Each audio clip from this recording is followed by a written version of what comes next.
Tak ada yang menyangka, di balik senyum ramah dan tubuh aduhainya, Ibu Dila menyimpan rahasia kelam yang membuat penghuni kos kabur satu persatu.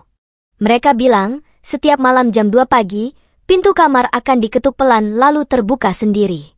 Tapi bukan maling, bukan juga hantu, yang masuk adalah ibu kos sendiri, hanya berdiri dan menatapmu tanpa bicara. Ada yang percaya ini hanya hoax, cerita mahasiswa iseng.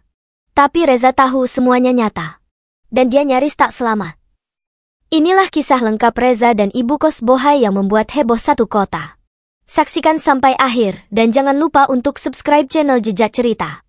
Aktifkan juga loncengnya biar kamu gak ketinggalan kisah-kisah mengejutkan lainnya. Datang ke rumah kos ajaib. Aku, Reza, seorang mahasiswa semester 3 di sebuah universitas negeri di kota kecil. Biaya kuliahku peroleh dari beasiswa dan hidupku selama ini sangat hemat.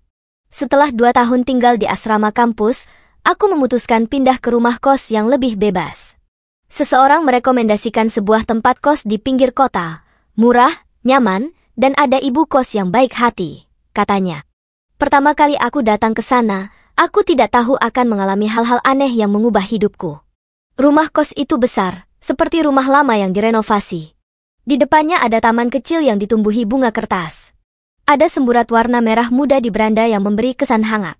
Tapi yang paling mengejutkan adalah sosok perempuan yang membukakan pintu. Wanita paruh baya, mungkin usia 40-an, tapi penampilannya sangat mencolok. Dia mengenakan daster ketat dengan corak bunga, rambut panjang disanggul sederhana, dan senyum menggoda yang membuatku canggung. Mas Reza, ya? Saya Budila, ibu kos di sini. Suaranya lembut tapi menggoda. Aku hanya mengangguk sambil berusaha fokus ke matanya, bukan ke bentuk tubuhnya yang, jujur saja, membuatku salah tingkah. Sungguh bukan tipe ibu kos yang biasa. Kamarnya di atas, nomor 3. Sudah dibersihkan. Kalau butuh apa-apa, tinggal panggil ibu. Ibu tinggal di kamar paling ujung bawah, katanya sambil tersenyum dan membalikkan badan. Aku mengangkat koperku ke atas, mencoba melupakan aroma melati dari tubuhnya yang sempat tercium. Suara-suara malam dan bau parfum melati. Sudah 2 minggu aku tinggal di sana. Rumah kos itu sepi, hanya ada 3 penghuni. 2 lainnya adalah mahasiswa tingkat akhir yang jarang pulang. Aku sering sendiri. Tapi yang aneh, setiap malam ada suara langkah pelan di lorong, dan kadang terdengar ketukan pelan di pintu kamar, hanya 2 kali ketuk lalu sunyi. Aku pikir aku halu. Sampai suatu malam, aku merasa pintu kamarku terbuka. Aku terbangun karena mencium aroma melati yang sangat kuat. Di balik cahaya remang-remang lampu lorong, aku melihat bayangan seorang wanita berdiri di depan pintu kamarku. Bayangan itu hanya diam. Aku buru-buru bangkit dan membuka pintu. Tidak ada siapa-siapa. Pagi harinya, aku memutuskan bertanya ke salah satu penghuni lama, Mas Guntur. Mas, ibu kos kita aneh ya? Mas Guntur hanya tertawa kecil. Lo baru ngerasa? Hati-hati, Za. Katanya dia punya niat tersembunyi ke penghuni cowok, terutama yang tinggal sendiri. Jangan terlalu dekat. Aku diam.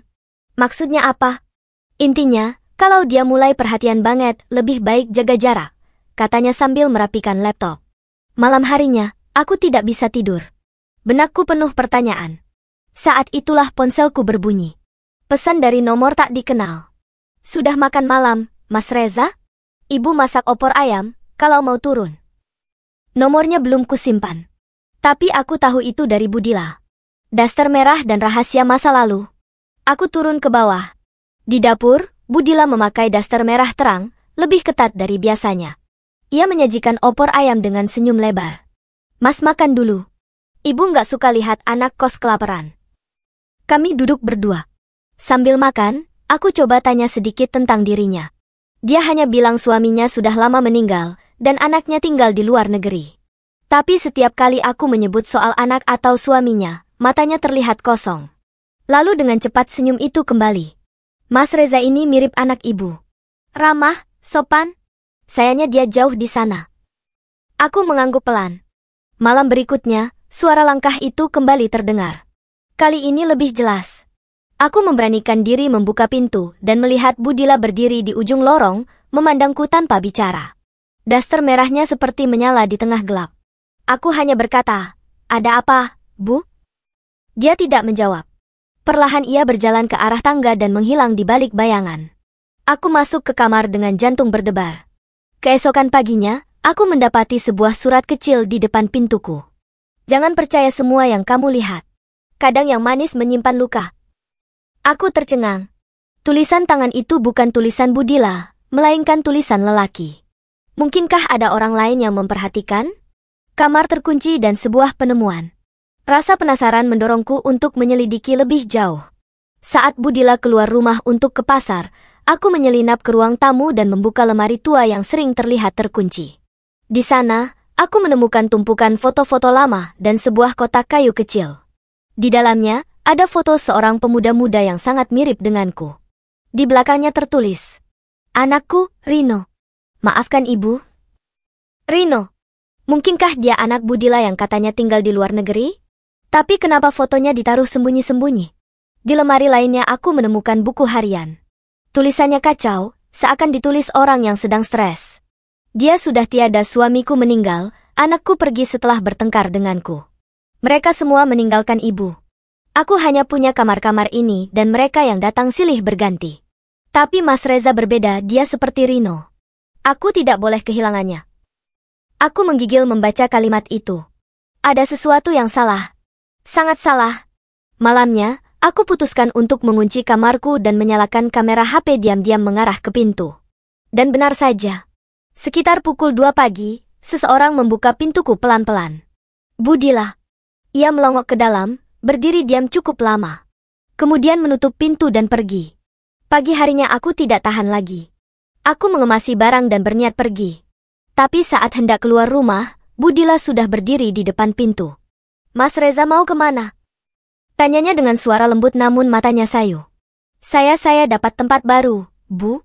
Makasih untuk semuanya, jawabku tergesa. Dia tidak menahan. Hanya tersenyum tipis. Tapi saat aku berjalan menjauh, aku bisa merasakan pandangannya yang berat di punggungku. Wajah di koran dan kabar mengejutkan. 2 bulan setelah aku pindah, aku iseng membuka surat kabar daerah yang biasa tersedia di warung makan dekat kampus. Ada satu berita kecil di bagian bawah halaman. Rumah kos tua di Jalan Melati ditutup, pemilik ditemukan mengalami gangguan jiwa. Hatiku berdebar. Itu rumah Budila.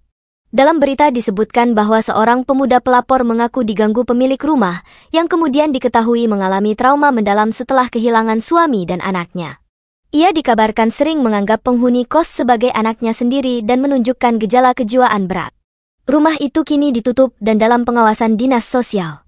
Foto kecil di pojok menunjukkan wajah Budila, masih tersenyum. Hatiku campur aduk. Marah? Tidak. Sedih? Mungkin. Tapi yang pasti, aku tidak akan pernah lupa senyum manis seorang ibu kos bohai yang menyimpan luka begitu dalam di balik tubuh moleknya. Terima kasih telah menelusuri kisah ini bersama kami.